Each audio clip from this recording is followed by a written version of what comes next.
negócio aqui agarrado em mim. Nossa reunião de hoje será... Estou com a garganta ruim. Como é que é o nome da reunião? Eu vou beber. A nossa reunião está a cargo da Rufina e o tema é amar o próximo.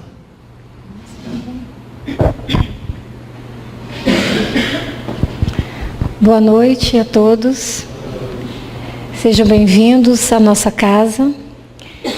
Geralmente, às terças-feiras, nós optamos por desenvolver um tema evangélico. Hoje, como esse tema me permitia 1001 interpretações, eu preferi ficar na minha zona de conforto e me ater ao texto do Evangelho, que é preciosíssimo. Porque às vezes nós temos tantas formas de interpretar e de desenvolver o tema que a gente acaba se distanciando daquele ensinamento contido no capítulo. E esse capítulo 11 do Evangelho segundo o Espiritismo, ele é um capítulo muito especial, cujo título é Amar o Próximo como a si mesmo.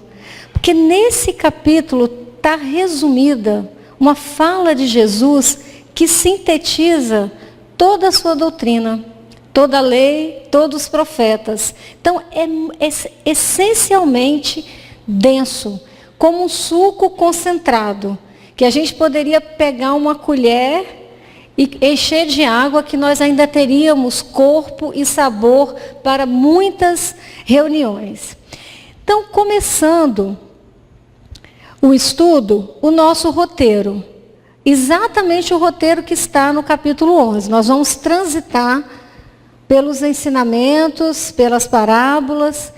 E aí, começando, a gente sempre tem a fala do Evangelho de Jesus que norteia o capítulo. E aqui nós vamos falar do mandamento maior da lei de Deus. Amarás o Senhor teu Deus de todo o teu coração, de toda a tua alma, de todo o teu espírito. Este o maior e o primeiro mandamento. E aqui tendes o segundo semelhante a esse. Amarás o teu próximo como a ti mesmo.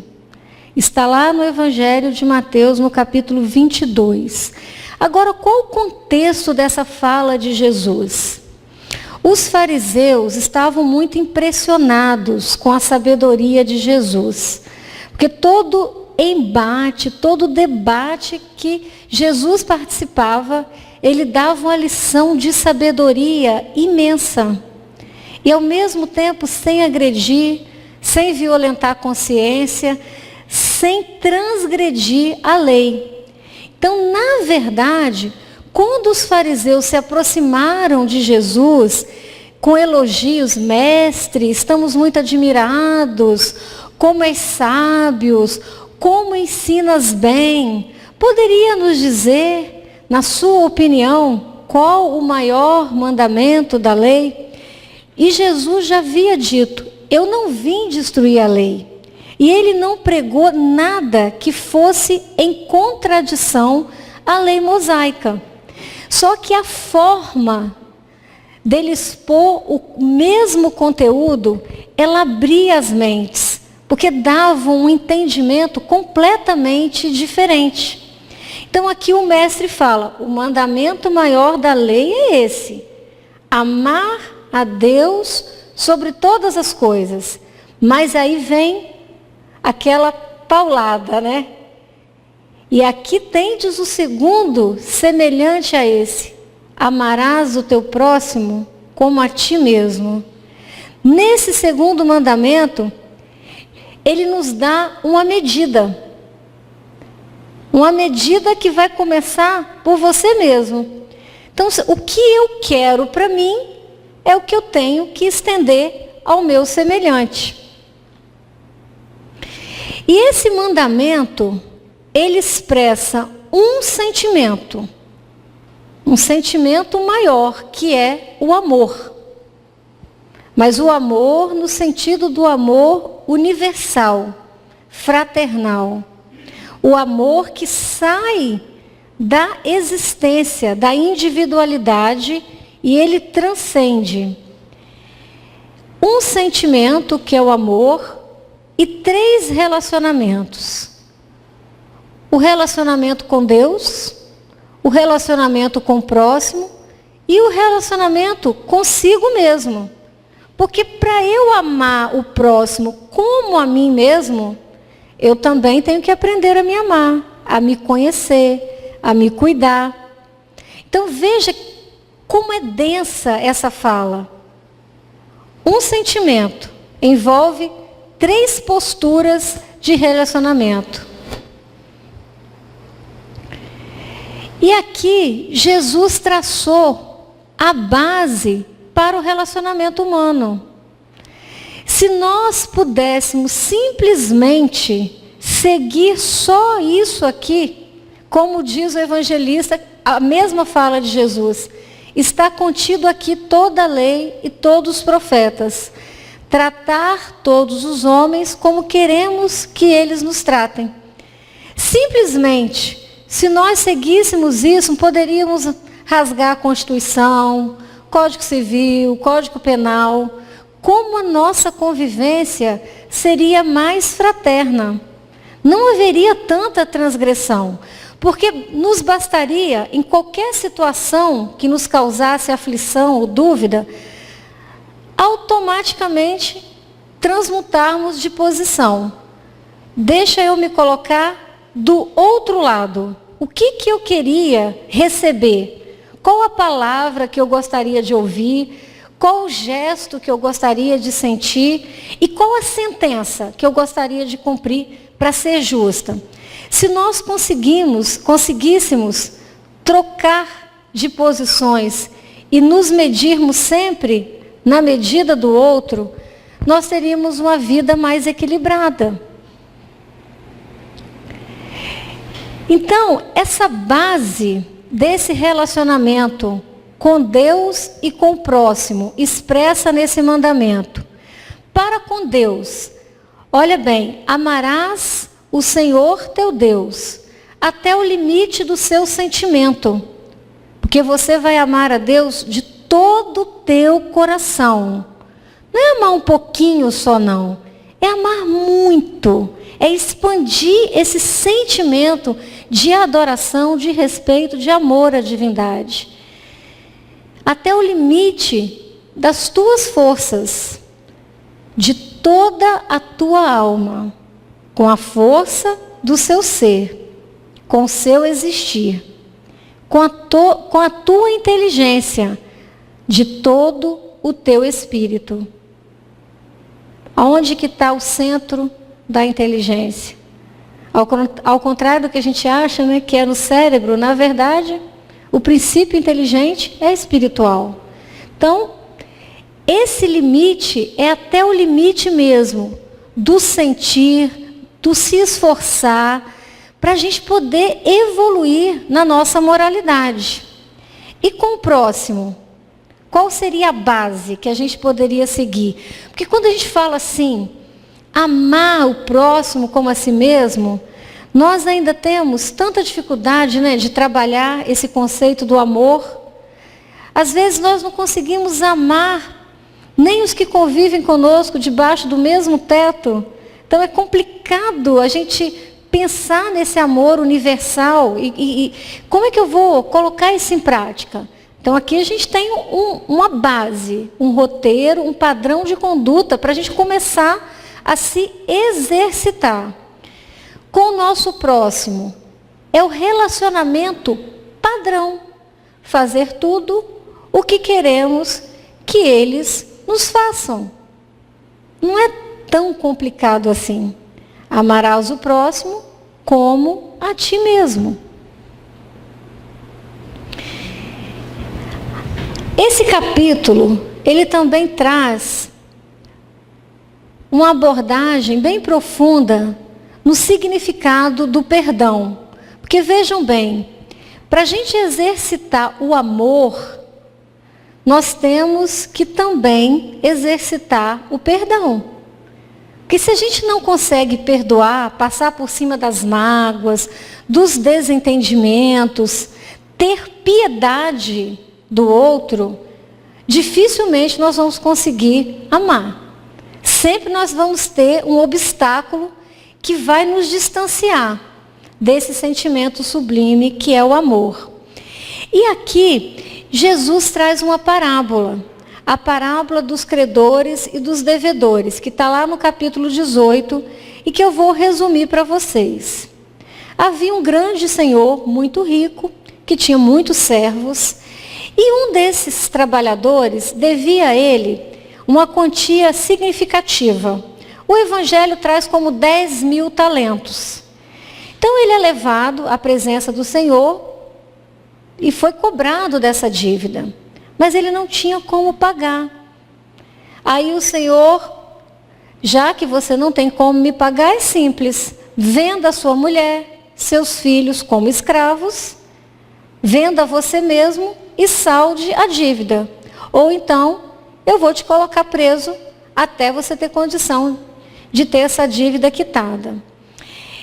Este servo cai de joelhos aos pés desse Senhor e implora por misericórdia, por piedade, por perdão, que o Senhor tivesse um pouco mais de tolerância, que ele iria dar um jeito de salvar essa dívida.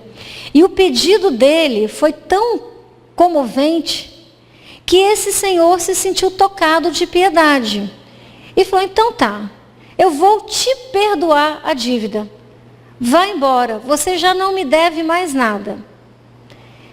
Eis que esse servo, saindo em via pública, encontra um amigo seu que também lhe devia uma quantia de 100 dinheiros. A gente não tem como fazer essa proporção, né? O que seriam 10.000 talentos e o que seria 100 dinheiros. Mas a impressão que dá é que é uma quantia infinitamente menor. E aí, aquele que tinha acabado de receber o perdão e tinha acabado de ser livre do compromisso de pagar ao Senhor, se arvora na garganta do outro, agarra-o pela goela e começa a enforcar, você tem que pagar o que me deve. O outro fez a mesma coisa. Misericórdia, piedade, eu não tenho como te pagar. Ah, mas eu não tenho nada com isso. Então você vai ficar preso até que você me pague o último centavo do que me deve. Como em todos os tempos não faltam fofoqueiros, eis que as pessoas que assistiram essa cena e que tinham acabado de assistir ele ser perdoado de uma dívida 10.000 vezes maior, correram e foram contar ao Senhor. Olha, não tem aquele servo que o Senhor acabou de perdoar da dívida de 10.000 talentos, mandou um que devia a ele 100 dinheiro para a cadeia. Aí o Senhor falou, então tragam aqui de volta. E aí, esse Senhor diz a ele esta frase, não estava desde então no dever de também ter piedade do teu companheiro, como eu tivera de ti? E o Senhor, tomado de cólera, o entregou aos verdugos, para que o tivessem, até que ele pagasse tudo que devia. Aí agora, ele tinha que vender a família para quitar a dívida. O que Jesus quis dizer com essa parábola? Aonde ele quis chegar? Numa condição muito simples. Se nós perdoarmos, nós seremos perdoados. Se não perdoarmos, não seremos perdoados. E assim são a todas as faltas que nós cometemos, não só uns contra os outros, não. Porque aqui esse Senhor é Deus. Se nós queremos a piedade dele, a misericórdia e o perdão, por que nós também não exercitamos com o outro na medida que pedimos para nós? O nosso grande credor, o grande credor dessa parábola é Deus. Ele vai nos perdoar ou vai nos cobrar, na medida das nossas atitudes. Precisamos estar muito atentos quanto a isso. Porque nós pedimos demais e fazemos de menos a nossa parte. Toda parábola, ela sempre traz um ensinamento moral muito profundo, muito profundo. E aqui a lição dessa parábola: você quer piedade? Exercita a piedade. Você quer perdão? Exercita o perdão. Ainda a velha história de Jesus e os fariseus. Na época de Jesus, os judeus estavam sob o jugo romano. E eles tinham que pagar um imposto, um tributo romano que causava grande insatisfação na sociedade local. Formavam-se até grupos para discutir forma de se revoltar, de se rebelar contra o pagamento desse tributo. Aí um dos fariseus teve uma brilhante ideia. Já que nós não conseguimos pegar esse Jesus na lei, porque em termos da lei mosaica, ele sempre está dando um olé nas nossas artimanhas, que tal se nós armarmos para ele uma armadilha que ele vai se ver em maus lençóis com as autoridades romanas, e aí sim, nós podemos denunciá-lo, que ele está inspirando aqui revolta, conspiração contra o governo. Então eles chegaram para Jesus, junto já com guardas de Herodes disfarçados, e perguntaram a Jesus: o que você acha sobre esse pagamento do tributo romano? Qual é a sua opinião sobre isso? É justo que devemos pagar esse tributo a César?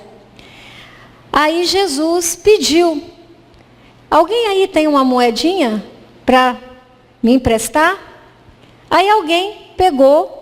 Qual a moeda que vocês usam para pagar esse tributo? Ah, essa moeda aqui. Deixe-me olhar. E aí Jesus pergunta para aquele grupo que estava ali armando contra ele: de quem são esta imagem e essa inscrição nessa moeda? De César, responderam eles. Então observou Jesus: dai, pois, a César o que é de César, e a Deus o que é de Deus. Por que vocês estão querendo misturar ambas as coisas? Uma coisa não tem nada a ver com a outra. O que é do nosso compromisso material, nós temos que honrar, temos que respeitar. Não podemos usar de falsas ideologias religiosas, políticas, sociais, para nos darmos bem e não cumprirmos com os nossos deveres.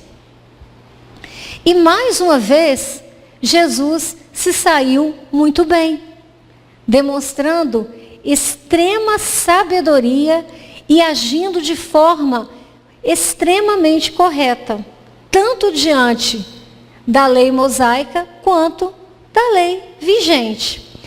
Mas esse significado de dar a César o que é de César, aqui nós podemos explicar também da seguinte forma: é condenável todo prejuízo que a gente possa causar ao outro, quer seja um prejuízo material, um prejuízo moral.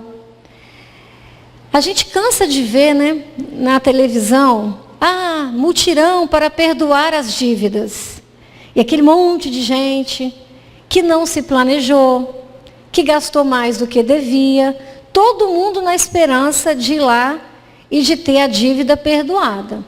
Uma coisa é você ser orientado para não pagar os juros abusivos, não ser explorado numa negociação abusiva.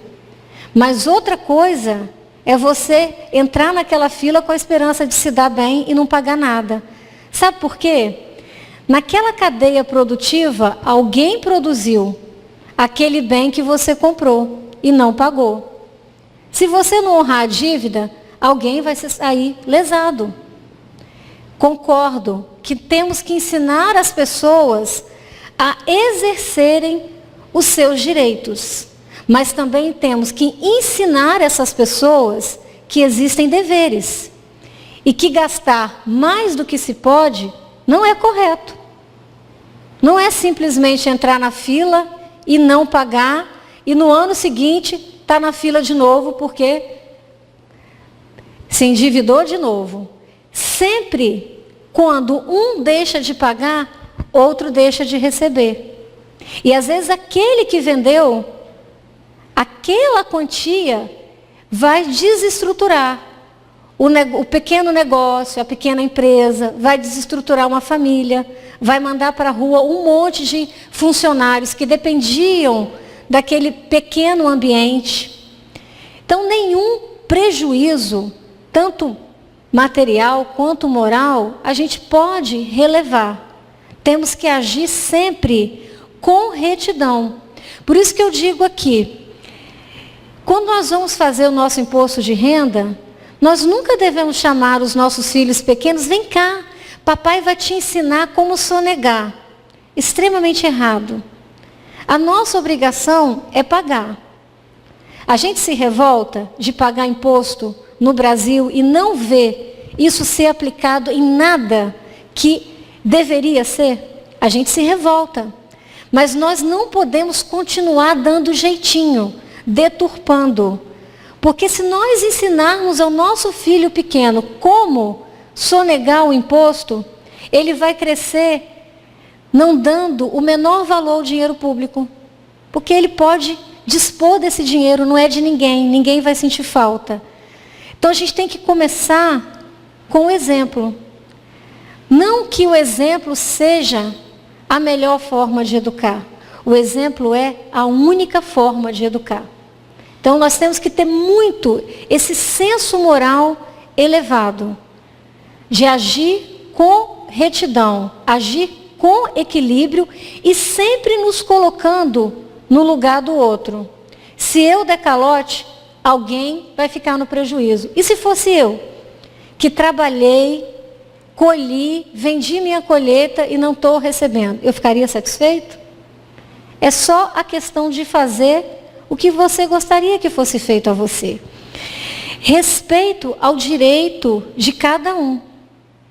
Respeitar como você gostaria que respeitassem os seus direitos. Então, a gente tem que cumprir o nosso dever para com a nossa família, para com a sociedade, para com a autoridade, para com os indivíduos em geral. Isso aí é uma base equilibrada, moralmente correta, de nos relacionarmos. Não é a gente querer se dar bem. É o próximo como eu mesmo, me colocando o tempo todo na posição do outro. Lógico que a nossa estrada evolutiva, ela é uma estrada marcada muito pela violência, pela barbárie. A nossa meta é o amor. Nós estamos caminhando ao encontro desse sentimento sublime. Estamos nos esforçando. Vejam quantas pessoas aqui hoje, numa noite chuvosa, um tempo ruim, todos nós trabalhamos, mas só o fato de estarmos aqui já é um passo enorme, porque nós estamos nos distanciando dessa estrada da barbárie e estamos nos colocando numa direção melhor. E o amor, ele resume a doutrina de Jesus toda inteira. A doutrina de Jesus é a doutrina do amor. Não prega violência, não prega agressão. Esse é o sentimento por excelência. Lógico que os sentimentos de hoje são os instintos do ontem, que já foram levados à altura do progresso. Lá atrás, nós só tínhamos instintos, mas os instintos são os embriões do sentimento. São eles que nos deram a luta pela nossa sobrevivência, a conservação da espécie. Depois a gente vai avançando e a gente vai tendo sensações. Já começa a sentir um afeto, já começa a reunir aqueles que são afins numa caverna, a identificar a defesa do grupo que a gente pertence. E aí continuamos evoluindo. Um dia, quando nós estivermos realmente instruídos, porque o conhecimento é a única forma de evoluirmos moralmente. E evoluir moralmente é a única rota que nos vai conduzir para o amor. Não tem outro jeito. Então, quando nós estivermos melhor instruídos e depurados, nós teremos sentimentos elevados. Esse é um livro que eu amo. Eu adoro Leon Denis. Esse livro, para mim, assim, é um best-seller da literatura espírita, né? O problema do ser, do destino e da dor. É um livro com um conteúdo filosófico muito profundo. E eu trouxe para vocês, assim, para quebrar um pouquinho só o texto evangélico, um parágrafo. O amor, como comumente se entende na Terra, é um sentimento. Um impulso do ser que o leva para outro ser, com o desejo de unir-se a ele. Mas, na realidade, o amor reveste formas infinitas. Nós ainda entendemos o amor como esse sentimento que nos impulsiona na direção do outro. O amor tem desde as mais vulgares expressões até as mais sublimes. O amor é uma força inexaurível. Renova-se sem cessar e enriquece ao mesmo tempo aquele que dá e aquele que recebe. Eu mudei muito o meu conceito de amor. Depois que eu tive filho, eu falei, agora eu sei o que é o amor. Porque enquanto a gente não tem filho, a gente tem um sentimento de afeição, de amor, pelo pai, pela mãe, pelo cônjuge, pelo companheiro da gente, pelos irmãos. Mas quando você tem um filho, é um amor que dói, ele é incondicional. Você dá a sua vida pelo seu filho. Aí você pode falar, agora eu estou começando a entender um pouquinho desse sentimento. Hoje está muito na moda as pessoas optarem por não ter filhos. Eu convivo com muitos casais de amigos que é a opção, não ter filho. Não é problema, é opção. Eu tenho meu pet, né, um cachorrinho, um gatinho, e está ótimo. A gente respeita muito, mas às vezes, quando eu posso, eu falo isso, olha, não tem problema, que você vai ter tantas encarnações, numa delas você vai sentir vontade. Porque de tudo que eu fiz na minha vida, tudo que eu estudei, todos os títulos, todas as teses, nada supera o título de mãe, que me deu a prova pequena de como é esse amor do Pai para conosco. Então, realmente, quando a gente, assim, estiver em dúvida desse sentimento de amor, quem tiver filho, faça esse exercício. Meu filho, aí vai dar aquela dorzinha lá no fundo do coração, aí você vai sentir o que é esse sentimento. Agora, é lógico que se nós formos olhar para trás, a nossa trajetória é uma trajetória sempre pautada pela violência. E começa lá na criação, na narrativa bíblica. Porque quando Adão e Eva cometeram o primeiro erro, não houve perdão. Eles já foram logo expulsos do paraíso e vai arrancar da terra o alimento com o suor do teu rosto e o parto vai ser doloroso. Se virem, pronto. Não houve perdão, já foi assim, arrancados ao primeiro deslize. Já começou um negócio traumático. Aí quando a gente vai passeando pela filosofia, eu adoro, sempre eu gosto, quando eu tenho um tema de palestra, começo no Evangelho, no Livro dos Espíritos, mas eu gosto de buscar nos sites espíritas o que a filosofia interage, qual é a interface filosófica. Interessante que todos os filósofos, eles falam que a nossa história sempre foi uma história de violência. Charles Darwin diz que a espécie superior é a que venceu a outra, que devorou, que matou e se impôs pela força bruta. Quando a gente vai mais para o lado social, triunfa aquela classe que detém o poder e que subjuga a outra. Thomas Hobbes, para mim, tem a melhor definição, é um filósofo inglês. Ele tem uma frase que diz: o homem é o lobo do próprio homem. O maior inimigo do homem é o próprio homem. Às vezes as coisas poderiam ser bem mais simples se a gente agisse com menos violência, com mais temperança. Isso a gente tem que refletir. Caso não fôssemos violentos, o mundo não seria? Se a nossa história fosse menos violenta, talvez o mundo ao nosso redor também seria menos violento. Mas é aquela velha prática. Se eu quero reformar o mundo, eu tenho que começar por mim. Não é assim? Todo dia ao acordar, a gente se dosar. Hoje eu estou Jesus, hoje eu estou Caim. Eu ouvi isso num dos estudos do Haroldo Dutra e eu gostei muito. Meu café da manhã, e o meu trabalho, e na hora do meu almoço, e quando eu cheguei em casa, quem estava atuando em mim? Jesus ou Caim? Qual foi o meu comportamento? Porque se o mundo é violento, ele é o meu reflexo. Se eu quero diminuir a violência no mundo, eu tenho que diminuir a violência que habita em mim.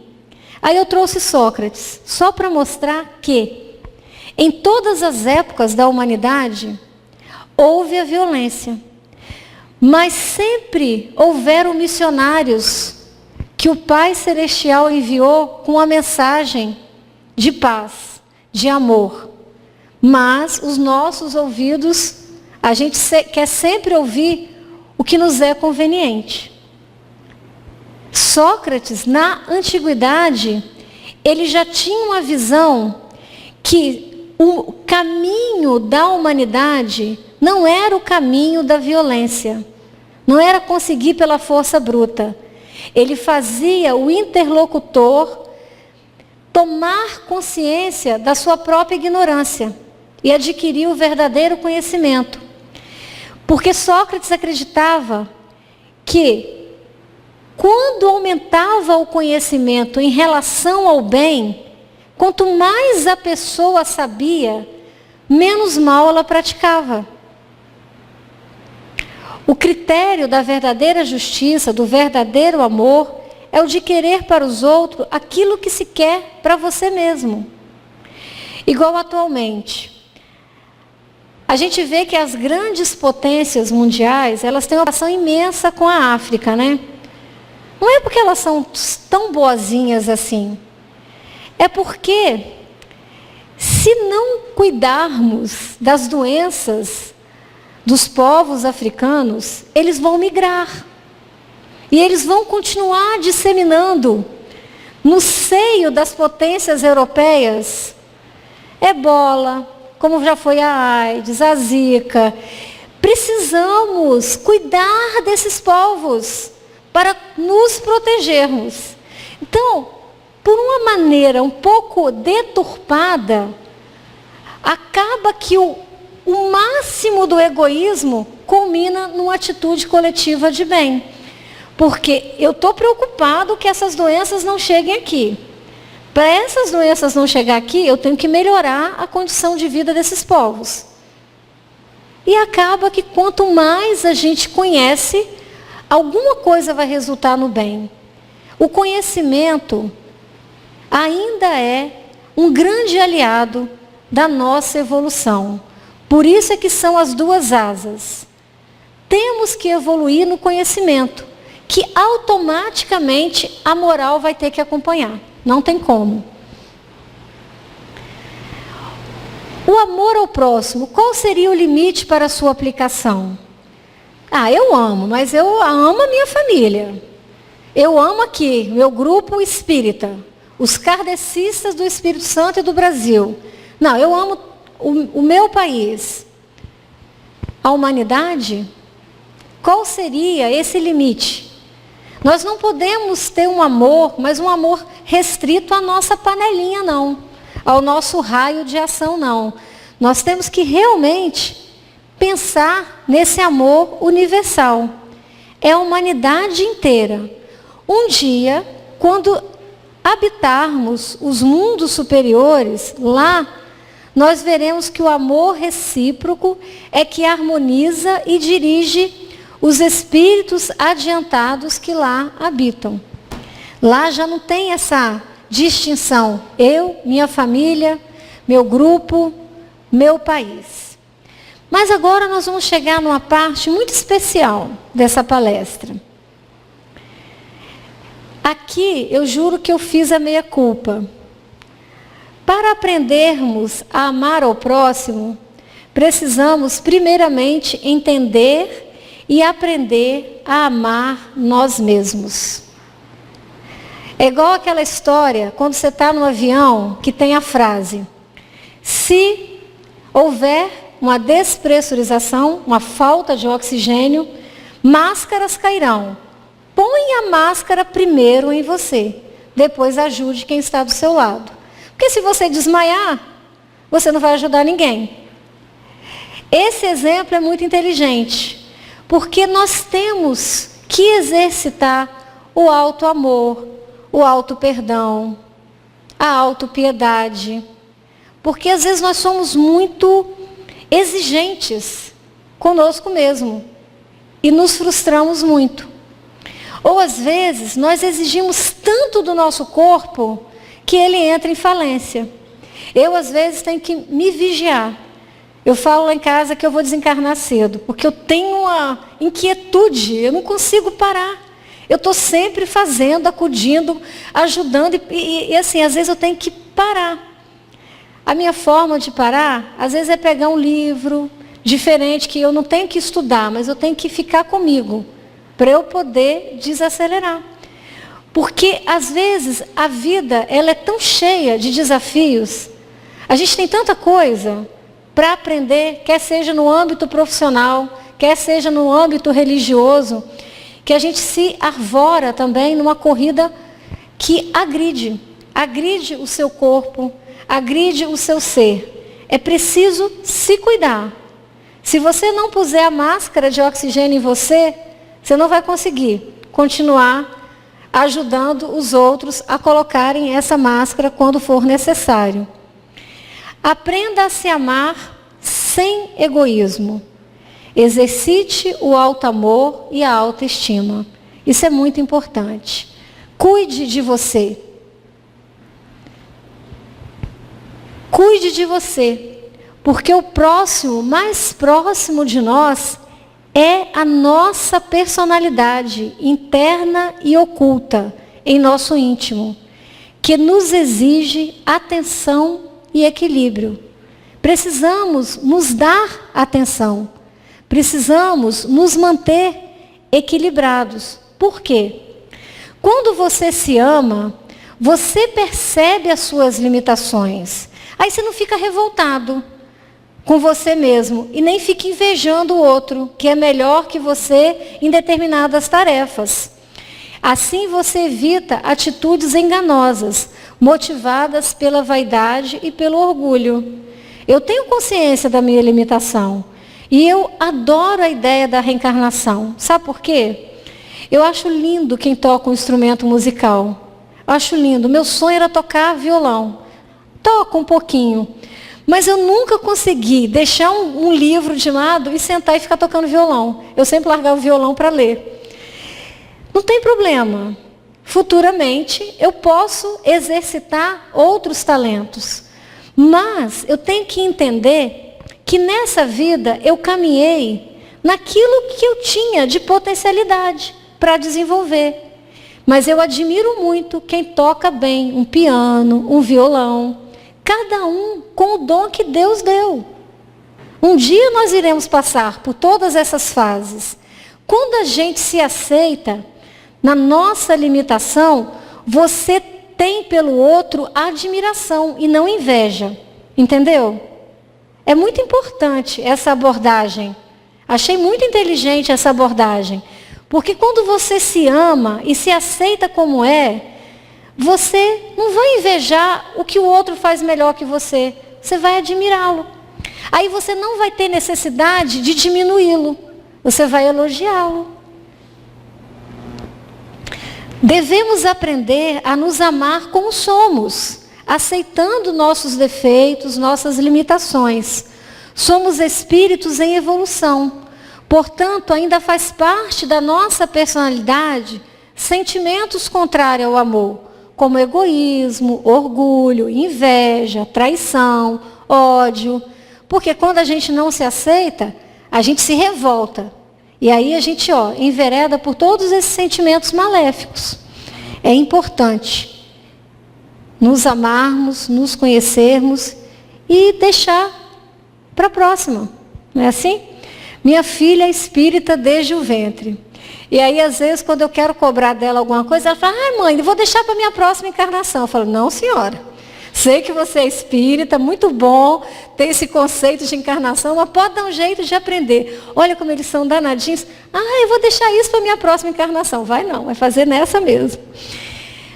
Amar, no sentido profundo do termo, é o homem ser leal, probo, consciencioso, para fazer aos outros o que queira que estes lhes façam. Que cada um, portanto, entregue todos os esforços a combater em si o egoísmo.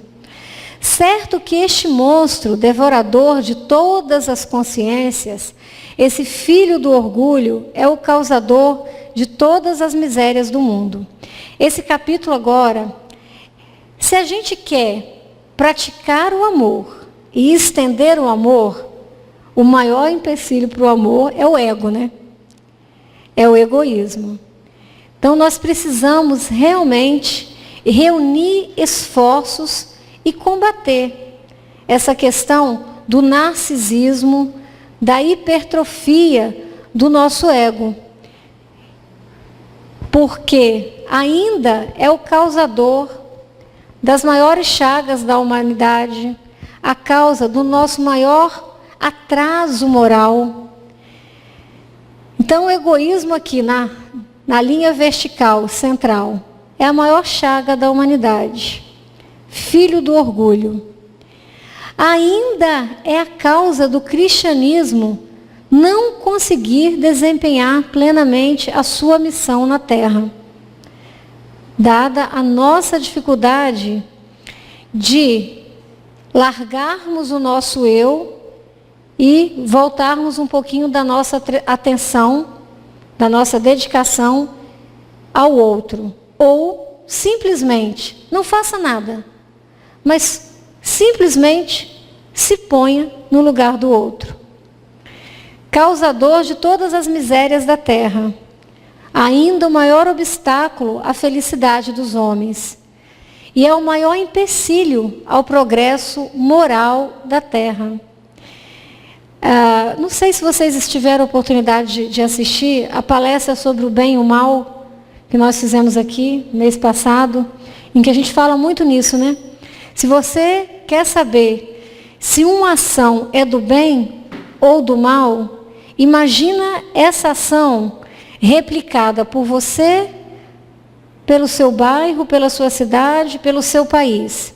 Se o resultado for algo maravilhoso para a humanidade, ela é uma ação genuinamente do bem. Agora, se aquela ação for replicada por todos, centenas, milhares e milhões, e for um desastre, é uma ação genuinamente do mal. O problema é que, às vezes, nós vemos muitas ações do bem que visam só o próprio interesse, apenas o interesse pessoal. Então, o egoísmo, o pensar só em mim, na minha panela, e não pensar no coletivo, é que impede o progresso moral. É um monstro devorador das inteligências. Tantas pessoas com inteligência brilhante se perdem por posturas extremamente egoístas. Deixam de desempenhar a sua potencialidade humana, né? O seu talento recebido pelo Criador. E nós temos os exemplos de egoísmo. O Evangelho, nesse capítulo 11, dá o exemplo de Pilatos. Ele sabia que Jesus era um homem bom e justo. Mas ele fala, quer saber? Cada um com seus problemas. Eu não quero confusão.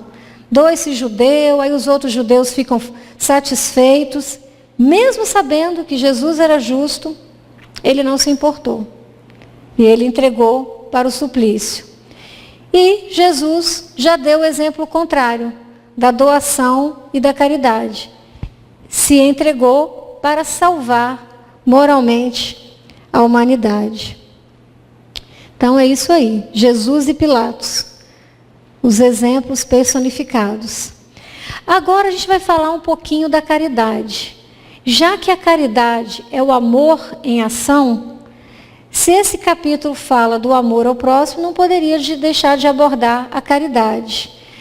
Então, se a gente fosse assim, pensar na interação social, na convivência social com caridade, com equilíbrio, nós teríamos respeito, trabalharíamos menos, porque teríamos menos necessidade dessa corrida materialista, menos apego, teríamos mais segurança. Porque hoje, poucos querem o trabalho digno, mas todos querem ostentar.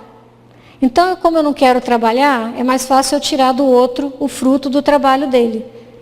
A gente não tem o sentimento da caridade, de entender que o outro levou um mês de trabalho. Esses dias eu estava falando que está tão difícil, porque antigamente, até mesmo o bandido, ele tinha um código de ética, moral. Ele saía, às vezes, do bairro menos favorecido que ele habitava, e ele vinha praticar os delitos numa comunidade que ele julgava ser superior a dele. Mas ele não tirava dos iguais, porque ele via nos seus vizinhos pessoas tão sacrificadas quanto ele. Hoje, eles roubam os próprios vizinhos. Eles roubam de quem não tem nada. Isso é assustador. Não tem nem mais esse respeito. Não, esse aqui é tão pobre, tão necessitado, que eu vou deixar o salário mínimo que ele está levando por um mês de trabalho para pagar a comida, o gás, às vezes o aluguel. É muito difícil. É uma falta completa de sentimento de amor, de caridade. Impera somente o egoísmo, uma luta de interesse. Vence o mais esperto, despreza todo e qualquer sentimento de afeto. A caridade sem a fé não basta para manter entre os homens uma ordem social capaz de os tornar felizes. Aqui a gente pode entender o seguinte: se eu tenho fé e acredito na imortalidade da alma, do espírito, eu sei que as minhas conquistas têm que ir além do material. Aí eu posso realmente me sentir tranquilo para exercitar a minha caridade.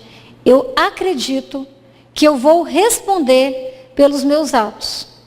Se eu não tenho fé em nada, se eu sou absolutamente materialista, não faz diferença. Então a falta de fé é um obstáculo à prática da caridade.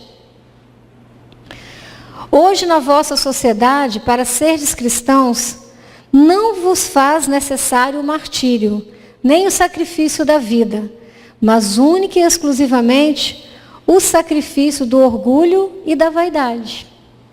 Não precisamos mais fazer aqueles martírios que faziam antigamente. Impulsos generosos todos podem ter, todos nós Quando vemos uma situação de penúria, de miséria, a gente tem impulso de generosidade. Mas a caridade que nos exige algum tipo de sacrifício, só a fé pode inspirá-la. E aqui, eu não estou falando da caridade material, não. Essa caridade que só a fé pode inspirar, só o autocontrole. A caridade mais difícil de se fazer é a caridade moral. Como assim? É aquela caridade de você ouvir. Quando alguém que está prestes a cometer um suicídio, ou que está mergulhado numa profunda angústia, está procurando desesperadamente um ombro amigo para desabafar. E num mundo onde ninguém tem tempo, ouvir é uma forma de caridade. Respeitar. Respeitar aqui a opinião do outro, o ponto de vista do outro, é uma forma de caridade. Haja visto nessas eleições quanto desrespeito, quanta agressão. Quem é do lado não respeita quem é do outro, uma confusão danada. Caridade, gente. Vamos respeitar a opinião do outro, a vontade do outro. Doação.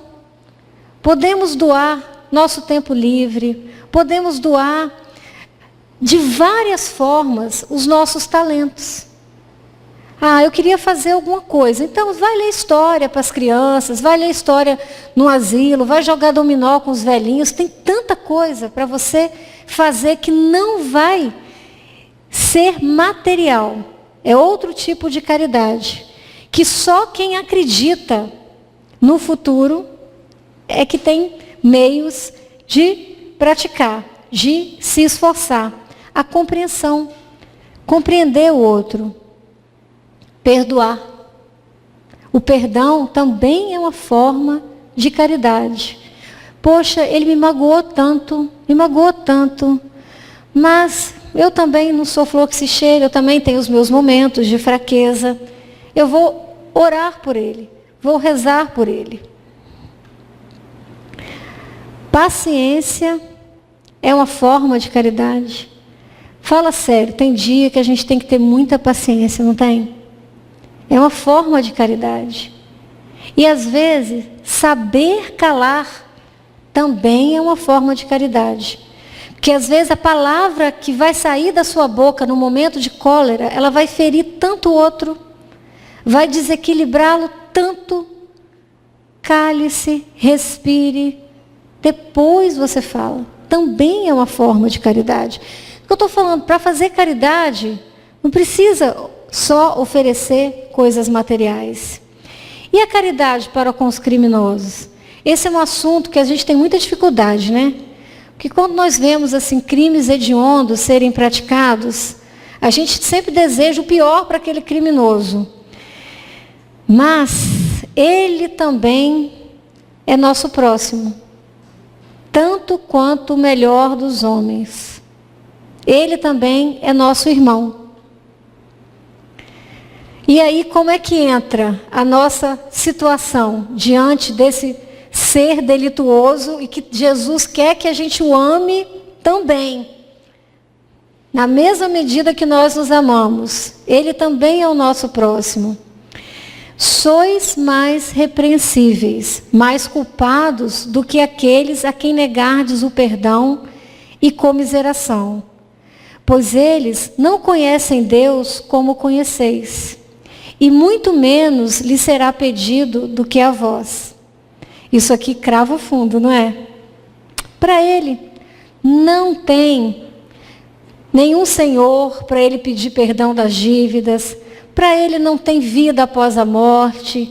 Ele não conhece Deus, ele não sabe nada de imortalidade. Nós sabemos de tudo isso. Se alguém tem que dar o primeiro passo afetivo, somos nós. É difícil, mas a gente ainda tem que olhá-lo como alguém que está muito longe da luz e fazer uma prece por ele. Pode ele ser tocado de arrependimento se orardes com fé.